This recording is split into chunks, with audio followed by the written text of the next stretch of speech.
The incident was an unfortunate thing.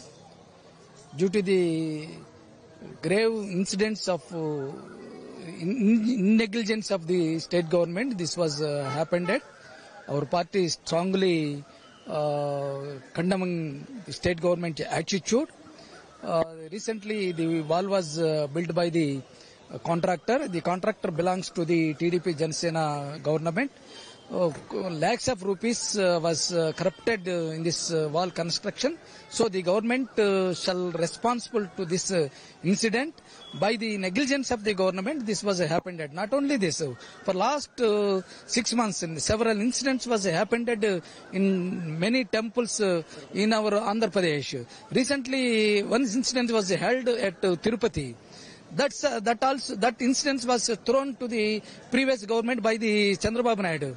But this incident, who responsible to this incident? I am questioning the Chandrababu Naidu and Pawan Kalyan. The government must responsible, but the government announced just very meager 25 lakhs of rupees as compensation to each deceased person. This is very meager.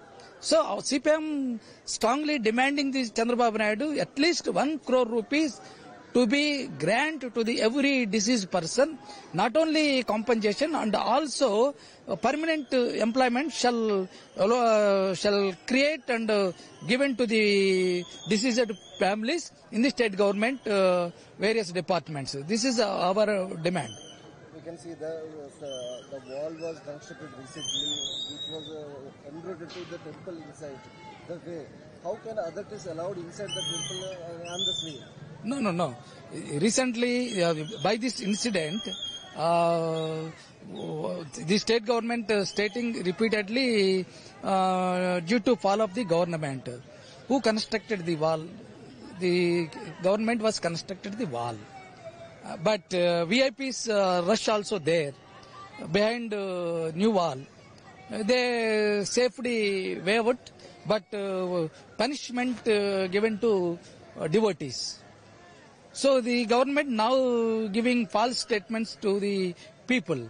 Heavy rains, due to the heavy rains, it was collapsed. No, there was a corruption. The wall was constructed with very corrupted contractor. The contractor belongs to the state government politicians. So the government must responsible to the incident. అక్కడ పనికి మాలిన ఒక గోడ కట్టారండి engineers. ఆ engineers కట్టిన గోడకి బలి అయిపోయి నవదంపతులు అండి, పెళ్లి 3 సంవత్సరాలు అయ్యిందండి. వాళ్ళిద్దరికి పాపం ఉద్యోగాలు, ఇద్దరు వాళ్ళ తల్లి నెక్స్ట్ వాళ్ళ నాన్నగారు నలుగురు కూడా అసలు బాసారండి. ఈ రోజు ఏదో ముక్కుబడి ఎక్స్ప్రెషన్ ప్రకటిస్తున్నారు. మాకు ఎక్స్ప్రెషన్ అవసరం లేదండి. వాళ్ళ కొడుకున్నాడండి, బీటెక్ చేశాడు. వాళ్ళ కుటుంబం ఉపాధి కోల్పోయింది. ఆ ఉపాధి కోల్పోయినందుకు ఆ అబ్బాయి గవర్నమెంట్ జాబ్ ప్రకటిస్తేనే మేము చేపిస్తామండి, లేకపోతే ఎక్కడి నుంచి కదిలే పనే లేదండి. తప్పనిసరిగా ఆ అబ్బాయికి గవర్నమెంట్ ఉద్యోగం రావాల్సిందే. వచ్చినాక మేము ఎక్కడి నుంచి కలుతాం. ఎటువంటి పరిస్థితుల్లో కూడా మేము ఈ పోస్ట్ మార్టం చేయనము. ఆ కుటుంబం నలుగురు కోల్పోయారు. ఈ అరువు మీరు తీసుకొస్తారా? ఒకే కుటుంబం నలుగురు మీరేమైనా తీసుకొస్తారా? ఆ కుర్రవాడికి గవర్నమెంట్ జాబ్ రావాలి, ₹1,00,00,000 ఎక్స్ప్రెస్ ప్రకటించాలి. అప్పుడే మేము ఎక్కడి నుంచి కలుగుతాం. దాంట్లో ప్రకటించే సమస్య లేదు. మా జీవితాలు మీరు తీసుకురారు. మీ ప్రభుత్వ నిర్లక్ష్యమో ఏ నిర్లక్ష్యమో గోడ కూలిపోవడం, కొత్త గోడ కూలిపోవడం ఏంటి సార్? మీరు కూడా ఆలోచించాలి. ఆయన ఆత్మశాంతి కలగాలంటే గవర్నమెంట్ ఉద్యోగం తప్పనిసరిగా రావాలి. స్క్రోలింగ్ వస్తుంది, ఏదో అవుట్ సోర్సింగ్. మాకు అవుట్ సోర్సింగ్ అవసరం లేదు. 8,000 ఉద్యోగాలు మాకు అవసరం లేదు. గవర్నమెంట్ ఉద్యోగం వస్తేనే మేము ఎక్కడి నుంచి కలుగుతాం, లేకపోతే కదిలే పనే లేదు. సార్, ఏదైతే ₹300 దర్శనం దారి ఉందో అదే దారిలో గోడ కట్టడం జరిగింది. అదే దారిలో వీళ్ళని పంపించడం అంటే న్యూలీ కన్స్ట్రక్టెడ్ గోడ దానివల్ల జరిగిందండి. అదే దారిలో పంపించడం ఇన్సిడెంట్ జరిగిందని భావిస్తున్నారు. అంతేనండి. అది న్యూలీ కన్స్ట్రక్షన్ మంచి ఇంజనీర్కి ఇవ్వాలండి. ఒక ఫిల్లర్స్ వేసి గోడ కట్టాలండి. గోడ కట్టేటప్పుడు కింద నుంచి ఫిల్లర్స్ వేసుకొని గోడ కట్టాలి. ఏదో తాత్కాలికంగా గోడ కడదాం, ఏదో పంపిద్దాం అనుకుంటే ఇలా జీవితాలు కోల్పోతారండి. గతంలో కూడా ఎన్నో జీవితాలు కోల్పోయి మేము పక్కాగా టీడీపీ కుటుంబం అండి. మొత్తం మా ఫ్యామిలీ అంతా ప్రజల జీవితాలతో ఆడుకోవాలి కదండి. నువ్వు గోడ కడితే కింద ఫిల్లర్ వేయాలి, అప్పుడు గోడ కట్టాలి. గోడ కట్టడం తప్పుడు వల్ల, ఇంజనీర్ తప్పు వల్ల ఈ రోజు మా కుటుంబం నలుగురు అసలు పోశారు.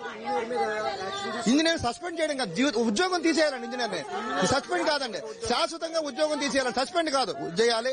ఏదేమైనా మా కుటుంబానికి మీరు తప్పనిసరిగా ఆదుకోవాలంటే గవర్నమెంట్ ఉద్యోగం రావాల్సిందే. అవుట్ సోర్సింగ్ మేము ఒప్పుకోము.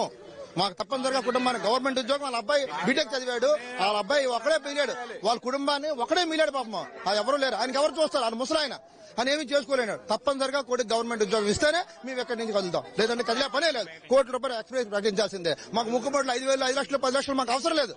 మాకు డబ్బులు మాకు న్యాయం చేయాలనుకుంటే మీ గవర్నమెంట్ చూసి మీ గవర్నమెంట్ ప్రకటించాలి. అంతేగాని హౌస్ క్లోజ్ వచ్చి అసలు ఉద్యోగం మాకు వద్దు. Thank you. చాలా బాధాకరంగా ఉందండి. ఇది అన్ఎక్స్పెక్టెడ్, అసలు ఎవరో ఊహించినది. ఏంటంటే ఇది అసలు చాలా ఘోరం అండి. ఇది ఘోరాతి ఘోరంగా జరిగింది. ఇది అసలు ఒకే కుటుంబంలో నలుగురు అంటే చాలా బాధాకరంగా ఉంది. ఇది మాత్రం చాలా ఇద్దరు సాఫ్ట్వేర్ ఎంప్లాయీలు. మొన్నే పెళ్ళయింది, మ్యారేజ్ అయ్యి కొత్త 2 years అయ్యిందండి. 2 years అయ్యింది. వాళ్ళకి ఒక్కొక్కరికి మంచి హైదరాబాద్ లో మంచి సాఫ్ట్వేర్ కంపెనీలో జాబ్, ఒక్కొక్కరికి 1,50,000. ఇప్పుడు చూస్తే ఆయన చూస్తే ఏమీ లేదు. ఇప్పుడు ఆయనకి ఆధారం ఏమీ లేదు. ఇద్దరు ఎంప్లాయర్స్, కూతురు అల్లుడు కూడా.